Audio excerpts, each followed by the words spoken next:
Shalom Bapak Ibu yang dikasihi Tuhan, kita jumpa kembali dalam FWF Osaka, Ilmuwan Wongso Fellowship Obrolan Santai Keluarga Allah. Malam hari ini hamba Tuhan yang akan membawakan firman Tuhan adalah Bapak Pendeta Elias Zulkifli dari Medan. Beliau akan membawakan topik Talitakum dari Markus 5 ayat 41. Sebelum kita mendengarkan firman Tuhan yang akan dibawakan oleh hambanya, saya mohon kesediaan Bapak Pendeta Freddy Ongko Saputra untuk memimpin kita di dalam doa. Silakan Pak Pendeta. Baik, terima kasih. Mari kita berdoa. Bapa, kami bersyukur akan segala kasih-Mu yang telah menuntun kami semua hari lepas hari sampai hari ini. Engkau mempertemukan kami di dalam Zoom FWF. Biarlah kami boleh menerima sebagian daripada firman-Mu untuk mengajarkan kami makin kuat, makin bertambah pengetahuan akan kebenaran. Dan juga ya Bapak, tolong Bapak Pendeta Zulkifli agar benar-benar apa yang keluar dari mulutnya adalah firman-Mu. Ya Bapak, berkati juga keluarganya. Tuhan, kami bersyukur akan segala yang Engkau berikan kepada kami, berkat penjagaan-Mu, kesehatan yang Engkau berikan, dan juga saudara-saudara kami yang belum hadir, ya Tuhan, jamah mereka, agar mereka juga paham akan arti mengikuti Engkau. Tuhan berkati kami semua hanya dalam nama Tuhan Yesus Kristus. Amin. Amin. Untuk Bapak Pendeta Elias Zulkifli, saya persilahkan. Terima kasih Bu Ayu. Shalom, selamat malam Bapak Ibu semua dari berbagai belahan dunia. Nah, malam hari ini saya izin share untuk menyampaikan tentang talitakum. Ya, ada yang nulis talitakumi, ada yang nulis talitakum. Namun saya memilih talitakumi ya. Nanti saya akan jelaskan lebih detail Bapak Ibu. Ya. Nah, ungkapan talitakumi adalah ungkapan dalam bahasa Aram dan Ibrani yang ditransliterasi ke dalam bahasa Yunani, talitakumi, yang digunakan oleh Tuhan Yesus ketika dia menyembuhkan atau membangkitkan putri Yairus. Nah, mengapa tidak talitakum Bapak Ibu? Nah, saya jelaskan terlebih dahulu kepada kita dari sisi tekstualnya. Nah, di sini Bapak Ibu perhatikan ada dua teks Yunani yang saya gunakan. Yang pertama adalah Byzantine text yang kita sebut dengan majority text. Dan yang kedua adalah United Bible Society text yang biasa kita kenal dengan critical text. Nah, Bapak Ibu yang punya pengetahuan, pemahaman, atau juga tamatan dari sekolah tinggi teologi, ya, biasanya berkecimpung di ini, di United Bible Society text atau yang kita kenal dengan Nestle Aland text. Nah, di Nestle Aland text itu tulisannya adalah talitakum. Sementara di dalam Byzantine text itu talitakumi. Nah, kalau kita lihat dari persentase dari sisi manuskripnya Bapak Ibu, 82,4% manuskrip seluruh dalam bahasa Yunani itu menuliskan talitakumi. Hanya 17,4% saja yang menuliskan talitakum. Nah, termasuk di situ adalah Codex Sinaiticus dan Codex dari Alexandrinus itu menuliskan talitakum. Nah, United Bible Society seperti Lembaga Alkitab Indonesia itu menggunakan Nestle Aland atau United Bible Society Text. Itu sebabnya di dalam Alkitab kita yang diterjemahkan oleh Lembaga Alkitab Indonesia menuliskan talitakum. Nah, sementara teks Yunani dalam majority-nya yang 82,4% ini menggunakan talitakumi. Ada i di dalamnya. Perbedaan tekstualnya itu Bapak Ibu. Namun saya sebagai penerjemah Alkitab menggunakan majority text dalam basis penerjemahan, karena itu merancu pada jumlah mayoritas semua dari manuskrip yang ada. Jadi bukan berdasarkan teks yang tertua, tetapi berdasarkan teks yang banyak pada umumnya dari semua manuskrip yang ada. Namun tentu saya menghargai teks-teks Yunani yang lain. Nah, Bapak Ibu yang mungkin dari sekolah tinggi teologi mungkin menggunakan teks United Bible Society, namun kalau saya pribadi menggunakan Byzantine text. Kita akan lihat nanti seberapa efektifnya teks Byzantine ini dalam menjelaskan masing-masing teks ya. Nah, talita itu berasal dari bentuk bahasa Aram yaitu talia, itu domba atau pemuda. Nah, kumi itu mencerminkan bentuk tunggal feminim. Nah, ini dia. Di sini mulai kelihatan. Dan kata dalam bentuk imperatif, kumi dari kata kerja kum. Jadi Bapak Ibu, kalau kita menggunakan kum saja, itu bentuk kata kerjanya adalah untuk yang maskulin. Sementara kumi itu adalah kata kerja feminin. Dan kita tahu sendiri bahwa Putri Yairus itu adalah perempuan, Bapak Ibu semua. Itu sebabnya kita memilih kumi, ya karena memang itu yang sesuai dengan teksnya. Nah, kata ini hanya muncul dalam Injil Markus. Dilengkapi dengan penjelasan dalam bahasa Yunaninya adalah Tokoration silego erigire, yang diterjemahkan menjadi, hai anak gadis, aku berkata kepadamu, bangunlah. Nah, kumi adalah kata kerja imperatif dari bentuk feminim yang saya sudah sebutkan tadi. Nah, ini dia Bapak Ibu. Kita lihat dalam teks perjanjian lamanya di dalam Yesaya 60 ayat 1, kumi ada di situ dituliskan bentuk kata kerja imperatif dan feminin. Ya, jadi dialamatkan kepada perempuan dan itu menggunakan kata kerja imperatif feminin. Makanya kita menggunakan kumi bukan kum. Nah, contoh lain ya dalam Kejadian 49 ayat 9, bangun ya, kita sudah tahu artinya bangun itu. Nah, kita lihat dalam teks Yunaninya di situ kum. Ya, itu adalah kata kerja maskulin. Jadi kalau kita kembali kepada teks ini, jadi lebih tepat adalah kumi daripada kum. Kalau kum, dia adalah kata kerja maskulin, sementara kumi adalah kata kerja feminin. Dan kita tahu sendiri bahwa Putri Yairus itu adalah perempuan, dan tentu kata kerja yang dialamatkan kepada dia adalah kata kerja feminim, bukan kata kerja maskulin. Ya, jadi ini adalah bukti-bukti tekstual dan saya berharap ini bisa menambah pengetahuan dan wawasan kita Bapak Ibu dari sisi tekstual karena memang saya bergelut di sisi tekstual. Ya. Jadi kembali kepada yang tadi, yang benar itu adalah talita kumi, bukan talita kum. Kenapa? 82,4% manuskrip dalam Perjanjian Baru termasuk Textus Receptus dan Orthodox Church itu menuliskan kumi. Hanya 17,4% dari Codex Sinaiticus yang menuliskan kum saja, talita kum. Dan itu yang banyak diikuti oleh lembaga penerjemahan Alkitab. Makanya kita menggunakan kum jadinya dalam lembaga Alkitab kita, dari Alkitab terjemahan kita, dan berdasarkan tekstual yang sudah saya tunjukkan tadi, yang benar itu adalah kumi, bukan kum. Karena kumi adalah kata kerja imperatif feminim, sementara kum itu adalah kata kerja imperatif maskulin. Ya, nah kita akan bahas lebih detail lagi Bapak Ibu. Pembahasan kali ini bukanlah seperti pembahasan yang bernuansa untuk memotivasi atau bernuansa apa di balik dari cerita ini dan bagaimana relevansinya dalam kehidupan kita. Saya dan tentu Bapak Ibu bisa mendapatkan pengajaran atau khotbah-khotbah seperti itu tidak pun di Osaka ini. Namun saya berharap kehadiran saya itu memberi warna yang baru, jadi kita bisa belajar. Nah, ini pembahasan historis dan referensi silang yang mungkin belum pernah Bapak Ibu dengar, namun kita bisa bahas sama-sama. Nah, coba kita renungkan. Ada seseorang yang memanggil orang yang tidak sadar atau mati dengan kata perempuan dan bukan dengan namanya sendiri. Kalau kita referensi silang dengan kasus di mana Tuhan membangkitkan orang-orang yang mati, di awal introducing disebutkan namanya, dan ketika peristiwa membangkitkan orang itu, namanya dipanggil. Nah, ini dia.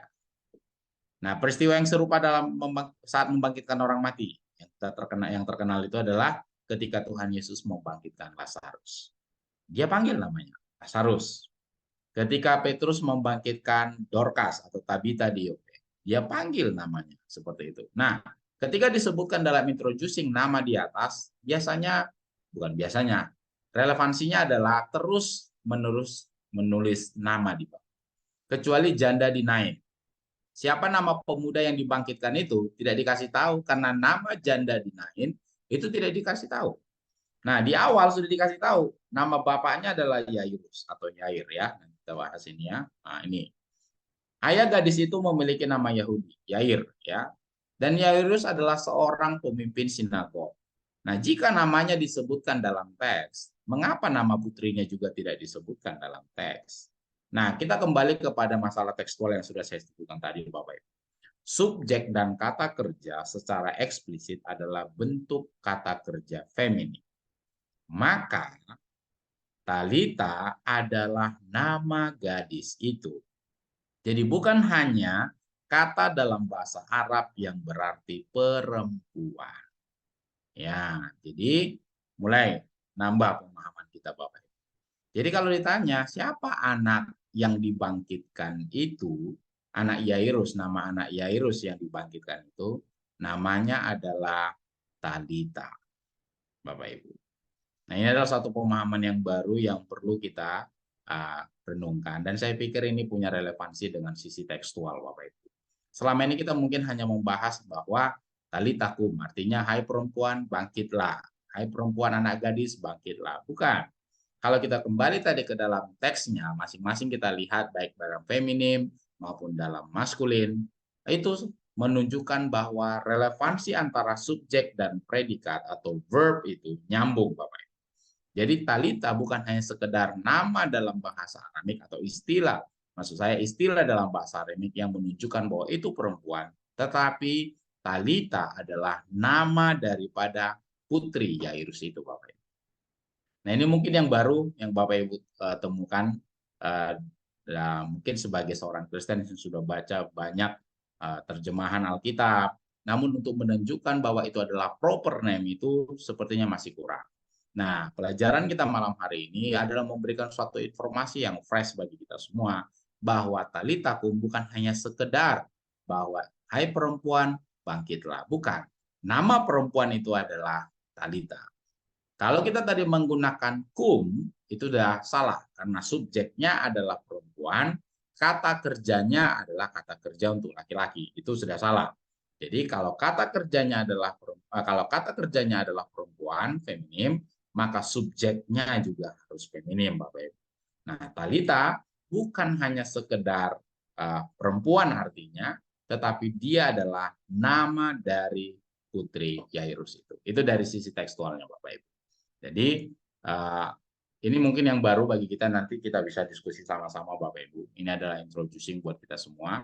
Yang pertama yang kita harus pahami bahwa yang benar itu adalah kumi, talita kumi. Kumi adalah bentuk tunggal feminin. Kum itu adalah bentuk tunggal maskulin. Talita bukan hanya sekedar nama perempuan, tetapi talita bukan sekedar artinya perempuan maksud saya, tetapi talita adalah nama perempuan Yair itu. Dari mana kita bisa tahu? Dari sisi referensi silang. Ya, pada saat penulis Alkitab menuliskan ada nama introducing di atas, maka yang dibangkitkan itu juga disebutkan namanya. Kalau ayah laki-laki, ayah dari perempuan anak gadis itu disebutkan dengan Yairus, maka namanya juga akan disebutkan oleh penulis Alkitab. Tuhan Yesus membangkitkan Lazarus, sudah dikasih tahu, ada Marta, ada Maria. Nah, saudaranya Lazarus. Sudah dikasih tahu introducing nama-namanya. Petrus ketika membangkitkan Tabita atau Dorcas, dikasih tahu introducing ada Dorcas dan Tabita atau namanya Tabita di Yope. Dan berbeda dengan janda di Nain, kalau janda yang dibangkitkan anak pemuda, anak janda itu dibangkitkan, nama janda itu tidak disebutkan di atas. Itu sebabnya nama pemuda itu tidak disebutkan. Talita disebutkan karena Yair, nama ayahnya itu juga disebutkan, Bapak Ibu. Jadi itu adalah sifatnya informasi Bapak Ibu, dan saya berharap ini bisa menjadi pemahaman kita semua. Jadi mungkin singkat yang saya sampaikan karena memang talita itu adalah hal yang baru, ya. Kalau nanti saya jelasin lebih detail mungkin agak terlalu lama karena memang tidak semua mungkin memiliki pemahaman atau pendidikan dalam sisi tekstualnya. Tapi sedapat yang saya buat, saya sederhanakan Bapak Ibu. Ketika diminta oleh Ibu Ayu untuk menyampaikan talitakum, saya sudah tunjukkan bahwa ini adalah kata kerja feminim, dan saya berharap Bapak Ibu bisa mengikuti. Ya, termasuk bahasa-bahasa yang lain juga saya percaya ada yang bentuk feminim dan maskulin ya Bapak Ibu. Mungkin bahasa Jerman yang saya tahu ada feminim dan ada maskulinnya. Nah, Hal yang sama juga dalam bahasa Yunani, ada feminim dan ada maskulin. Begitu juga dalam bahasa Ibrani dan Aramik. Mungkin itu aja materi pembahasan baru dari saya, Bapak Ibu. Dan saya pikir cukup untuk materi ini, dan kita mungkin lebih banyak nanti dalam sisi diskusinya tentang tekstual yang saya tunjukkan tadi dari United Bible Society dengan Byzantine Text. Mungkin itu saja yang bisa saya sampaikan. Saya kembalikan ke Ibu Ayu.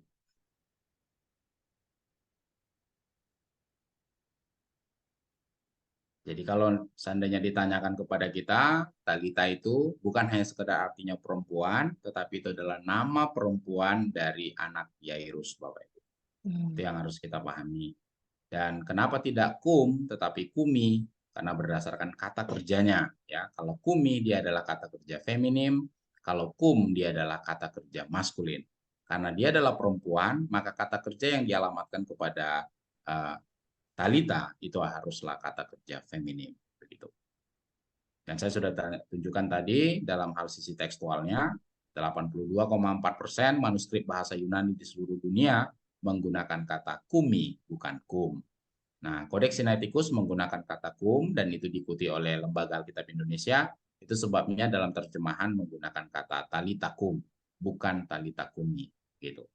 Dan seperti yang disampaikan oleh Pak Hendrik tadi, ini adalah sesuatu yang baru, dan saya berharap Bapak Ibu juga bertambah pemahaman dan pengetahuan Anda dari sisi tekstual. Ya, silakan Bu Ayu, silakan. Ya. Sekali lagi makasih Pak Pendeta Ilyas Sulukiti untuk firman Tuhan yang sudah disampaikan. Memahami talita kum itu ada artinya seperti yang diterjemahkan di dalam Alkitab kita, bahwa itu adalah hai perempuan bangun atau berdiri atau bangkitlah. Nah, pembahasan kita hari ini dari sisi tekstualnya, Pak, kalau talita kum itu adalah nama, bukan hanya sekedar arti dalam bahasa Aramik atau Ibrani, tapi nama perempuan yang dibangkitkan oleh Tuhan Yesus itu adalah talita. Ya. Talita kum itu untuk perempuan kan? Nah, untuk perempuan kum itu salah, Pak. Itu harusnya kumi, bukan kum. Dan saya sudah tunjukkan, iya harus kumi, ya. Jadi sekali lagi saya mungkin karena materinya sedikit, namun saya berharap sebenarnya Pak kita pembahasannya lebih banyak di sini. Nah ini Pak, kalau dia menggunakan United Bible Society teks Yunaninya talita kum, itu manuskripnya hanya 17,4%, Pak. Sementara talita kumi itu 82,4% menggunakan talita kumi. Nah, kalau kum itu kata kerja maskulin. Dan kita tahu sendiri kalau perempuan itu atau anak yang dibangkitkan oleh Tuhan Yesus, anak Yairus yang dibangkitkan oleh Tuhan Yesus itu adalah berjenis kelamin perempuan, feminin. Jadi tidak tepat menggunakan kata kum, harusnya menggunakan kata kumi. Nah, kumi kalau kita lihat di dalam Yesaya 60 ayat 1, itu adalah kata kerja imperatif dan feminim. Makanya yang benar itu adalah kumi, bukan kum. Itu yang saya bahas dari sisi tekstualnya, Pak. Terima kasih, Pak. Baik. Jadi saya berharap kita punya pemahaman baru walaupun singkat, namun setidaknya ketika Bapak Ibu membahas tentang masalah talita kum, itu bisa lihat bahwa nama perempuan itu adalah talita. Ya. Dan kenapa tidak kum? Karena kum adalah kata kerja maskulin, bukan kata kerja feminin. Silakan kalau ada yang mau ditanya. Saya mau nanya, kalau Bu. itu Yesus membangkitkan Lazarus, berarti Lazarus kum dong? Ya, jadi Lazarusnya itu kum, menggunakan kata kum, karena dia Lazarus adalah laki-laki. Cuman karena kisah itu dituliskan oleh Yohanes, diterjemah langsung ke dalam bahasa Yunaninya, Bu. Jadi tidak menggunakan bahasa Aramik atau Ibrani. Nah, Markus itu ditulis dengan menggunakan bahasa Aramik. Dia karena memang ditujukan kepada orang-orang yang paham tentang Aramik. Jadi dia mau mengutip bahasa-bahasa dari Aramik. Ya. Okay. Thank you, Pak. Kita sebagai seorang Kristen ya sedikit banyaknya perlu paham bahasa-bahasa Alkitab, Bu, supaya kita juga ya bukan harus selalu STT atau mendapat pendidikan teologi seperti Pak Hendrik, tapi walaupun kita mungkin orang tanda kutip orang awam atau orang sekuler, namun setidaknya kita bisa mendapat pendidikan yang dasar begitu, Bu Melanie. Ya Pak, terima kasih. Sama-sama, Bu. Pak, saya mau tanya ya, Pak. Silakan Bu Lydia. Itu kan biasa kita panggil yang kalau yang bagi ibu-ibu yang Muslim tuh kita biasa panggil Umi. Umi. Umi, Itu ya. itu Umi dari itu Takumi ya? Umi itu artinya mama, Bu. Oh, iya iya Iya, iya iya. Umi itu artinya mama. Jadi Oh, Abi untuk ayah, Umi untuk mama. Kalau dalam bahasa Ibrani, Aba. Kalau dalam bahasa untuk Aba untuk bapak, Ima untuk ibu. Jadi sebenarnya bahasa Arab dan bahasa Ibrani itu satu rumpun, Bu. Jadi hurufnya di situ semua. Aba, Abi. Ya, jadi ada alif, ada bet, ya. Nah, kalau Ima juga begitu. Ima, di situ semua hurufnya, Bu. Ada Ima, ada Umi. Nah, jadi huruf oh, matinya tetap ketemu di situ. Jadi oh, kalau Umi itu adalah sapaan panggilan kepada ibu. Nah, Abi itu adalah panggilan kepada ayah. Nah, kalau dalam Ibrani, Aba dan Ima. Ya, anak saya manggil saya Aba, Bu. Anak saya oh, manggil ibunya Ima. oh ya. Iya, Bu. Baik, Jadi terima kasih banyak, Pak. sama-sama. Ya. Baik. Nah, untuk ya silakan Bu Ayu. Silakan Pak, lanjut Pak. Ya. Nah, dari sisi tekstual tadi kita sudah bahas Bapak Ibu bahwa Talita itu adalah nama perempuan itu. Nah, apa dampaknya di dalam sisi kerohanian kita, dan tentu Bapak Ibu sudah banyak dapat hal itu. Namun yang saya mau tekankan kepada kita semua di sini adalah bahwa Tuhan selalu dalam setiap keadaan, dia tidak pernah menunjukkan harus mengekspos dirinya dalam hal melakukan mujizat Bapak Ibu. Dan dia walaupun akhirnya memang tersebar kemana-mana, namun dia tetap menghargai panggilan dia yang diutus sebagai domba, sebagai gembala atau kawanan domba bagi orang Israel. Karena kalau kita lihat pelayanan Tuhan Yesus sebelumnya, nah ini harus kita pahami bahwa Tuhan Yesus sebelum kematiannya, dia difokuskan melayani bangsa Israel dan Yahudi. Itu yang harus kita pahami terlebih dahulu. Namun setelah kebangkitannya dan kenaikannya ke surga, itu mengembang, Bapak Ibu. Nah, kalau nanti Bapak Ibu ketemu misalnya ketika ada perempuan yang Sirofenisia, yang anaknya itu sakit, nah Tuhan katakan bahwa kepada dia itu bahwa tidak layak untuk melemparkan roti yang diberikan kepada yang harusnya diberikan kepada anak, tapi dilemparkan kepada anjing. Nah, anjing di situ adalah anjing yang dipelihara oleh tuannya, bukan anjing liar. Itu sebabnya perempuan itu walaupun dia menganggap bahwa dirinya tidak layak karena belum diutus sepenuhnya untuk domba yang di luar dari orang Yahudi, tapi Tuhan tetap melakukan penghargaan seperti itu, Bapak Ibu. Jadi ada dua progres yang kita lihat dari sisi pelayanan Tuhan Yesus sebelum kebangkitannya dan sesudah kebangkitannya. Sebelum kebangkitannya itu fokusnya kepada domba Israel. Nah, ini yang banyak dipakai oleh orang Islam mengatakan bahwa lihat, Yesus itu hanya diutus kepada domba Israel saja. Dia tidak diutus kepada bangsa-bangsa lain. Muhammad yang diutus ke bangsa-bangsa yang lain. Mereka menggunakan masa pra kebangkitan Yesus, menunjukkan bahwa Yesus hanya diutus kepada orang Israel berdasarkan pengakuan Yesus. Padahal itu progres.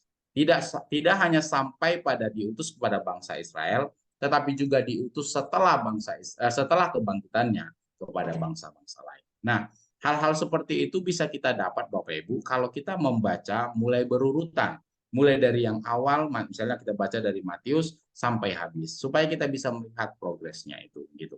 Jadi itu juga perlu kita kaji, bukan hanya sekedar yang saya sampaikan tadi dari sisi tekstual, karena mungkin tidak semua kita memiliki kemampuan untuk memahami tekstual, tetapi juga kita bisa lihat di mana macam kita menonton drama atau membuat adegan sampai di mana adegan ini dan sampai di mana adegan ini, genre-nya gitu kira-kira Bapak. Silakan Bu Ayu, kalau ada yang lain mau bertanya silakan. Pertanyaan akan lanjut di sesi 2, kalau tidak ada di sesi 1. Saya mohon kesediaan Pak Pendeta Elias Zulkifli untuk menutup sesi 1 dalam doa. Setelah itu kita akan lanjutkan di sesi 2, nanti dipimpin oleh hambanya Pak Pendeta Freddy. Silakan Pak. Mari kita bersatu doa. Kembali kami datang mengucap syukur kepadamu pada malam hari ini Tuhan. Terima kasih untuk aktivitas dan kegiatan kami. yang bisa kami kerjakan sepanjang hari-hari kami. Terima kasih untuk mengantarkan kami sampai ke bulan Agustus ini Tuhan, di tahun 2023. Itu semua karena kebaikan dan kemurahan Tuhan. Dan terima kasih juga untuk orang-orang yang ada di sekitar kami yang kami cintai dan kami kasihi. Terima kasih untuk istri, terima kasih buat suami, terima kasih buat anak-anak yang Tuhan percayakan bagi kami semua. Dan terima kasih buat pekerjaan dan aktivitas kegiatan kami. Terima kasih buat usaha yang bisa kami kerjakan dengan tangan kami, dan kesehatan yang masih terpelihara sampai saat ini ya Tuhan. Dan terima kasih untuk persekutuan kami, obrolan santai hari ini ya Tuhan, membahas tentang Talita Kumi, dan kami sudah melihat dari sisi tekstualnya, seperti apa yang benar, dan kami sudah tahu bahwa Talita bukan hanya sekedar sebutan untuk perempuan, tetapi itu merupakan nama dari anak dari Yairus, dan kami bersyukur untuk informasi yang baru yang mungkin kami dapatkan hari ini, dan biarlah Tuhan apa yang bisa kami dapatkan hari ini bukan hanya sekedar untuk menambah pengetahuan dan pemahaman kami saja, tapi kami juga bisa mengajarkannya kepada orang lain. Nah, mungkin kami memiliki keterbatasan untuk bisa mengajarkan kepada orang lain. Nah, tolong kami, karena memang bukan karena kuat dan gagah kami, tapi kami bisa ajarkan atau sampaikan kepada saudara-saudara kami ketika mereka bertanya tentang Talita Kum, dan kami bisa menjelaskannya dengan baik, dan Tuhan kiranya dipermuliakan. Dan kami juga bisa memetik pelajaran-pelajaran rohani dari kebangkitan anak perempuan Yairus yang bernama Talita itu Tuhan, dan itu tentunya mempermuliakan nama Tuhan, bukan hanya untuk kepentingan kami saja sendiri, tetapi untuk Tuhan. Terima kasih untuk karya-karyamu yang besar, yang luar biasa, keselamatan yang Tuhan sudah berikan bagi kami. Di lain waktu kami bisa bertemu kembali dan saling menguatkan satu dengan yang lain, dan Tuhan kiranya dipermuliakan. Berkati hamba-hambamu yang tidak bisa datang, yang tidak bisa ikut dalam pertemuan Zoom pada hari ini Tuhan.